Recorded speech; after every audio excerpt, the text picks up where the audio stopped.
Hello friends, welcome to my channel. Let's have a look at problem 198, house robber.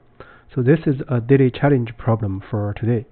So in this video, we're going to share a solution based on dynamic programming. So here we are going to provide a very short solution. First, let's read through the problem statement to digest the requirements, and then we do the analysis, and finally we share the intuitive and short code. We are a professional robber planning to rob houses along a street. Each house has a certain amount of money stashed. The only constraint stopping us from robbing each of them is that adjacent houses have security systems connected, and it will automatically contact the police if two adjacent houses were broken into on the same night. Given an integer array nums representing the amount of money of each house, return the maximum amount of money we can rob tonight without alerting the police. So this is the main statement. So there are two examples here. So in the first example, so we can choose to rob the zeroth house and the house with index 2. So we have 1 plus 3, that is 4.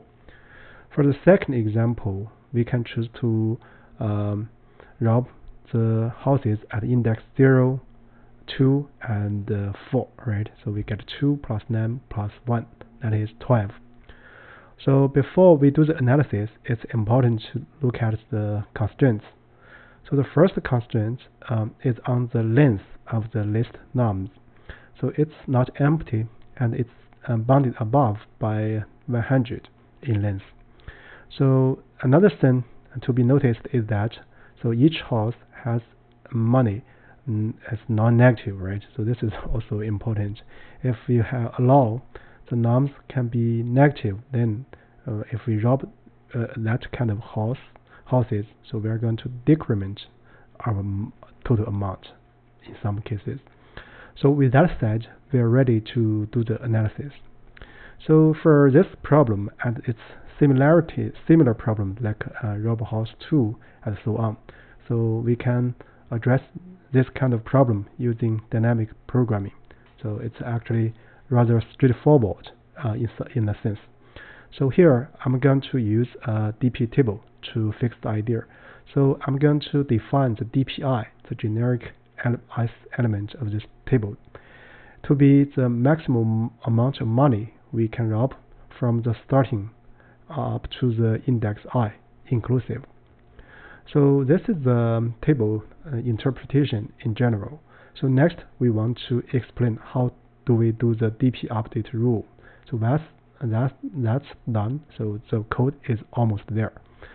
So first, if DP0, so obviously it should be num0, so one house just rob it. So if for DP1, so we have two houses, we cannot simultaneously rob the two houses in the same night. So we want to rob the one with more money. So we are going to return max of nums0 and nums1. So this is the initializations.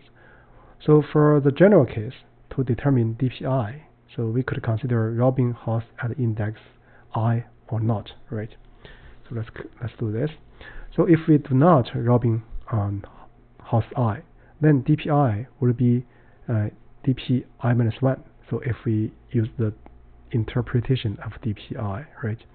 If we rob the house I, so we want to collect this amount of money, that is nums I, then we cannot rob house I minus 1. Then the maximum amount of money we can get before this house is DPI minus 2, right? Because I minus 1 is not robbed anyway. So for example 2, actually, if we do the DP walkthrough, then the final state of the DP table will be 2, 7, 11, 11, 12.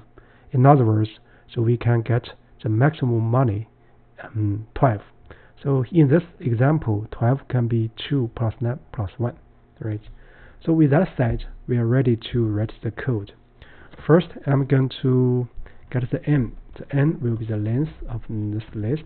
So we use this variable just for convenience. So now let's first treat these two cases, right? So if n is less than 3, so in this case we just need to return the maximum of nums, right? Notice that nums is not empty, right? So in this case it's always correct. So this is the one case. So in general, so we can do this, right? So dp equals 0 times n, then dp0 will be nums 0, and dp1 will be max, so nums the first two elements, and then for I in range 2 up to n-1, that is right n here. So then the dp update rule is very simple. So we want to choose the larger of these two, right? That is the max of dp I-1. So this case corresponds to that we do not rob house I. So if we do rob house I, so we will get this amount of money, right? And then after we do this, the for loop, we just need to return dp-1 or dp at index n-1. So this actually forms a full solution format for this problem. So with that said, let's do a check first. Yeah, it passes the second example, so you can test it will pass the first example.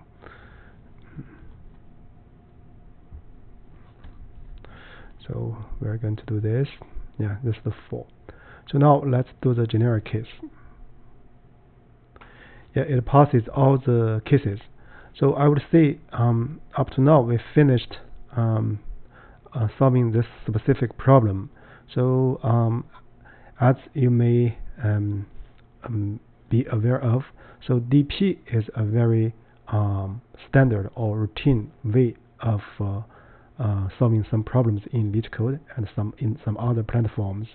So it's actually good to do some practice on this kind of algorithms. So here, so we just use a one-dimensional dp table. So we can just do it's a plain dp. So in some problems, like in the series of problems for stock, buy, and sell, so actually we can solve all those problems using dynamic programming. But there, 3 indices are involved.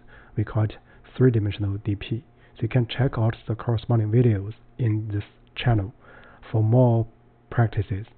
With that said, I guess that's it for this video. Thank you.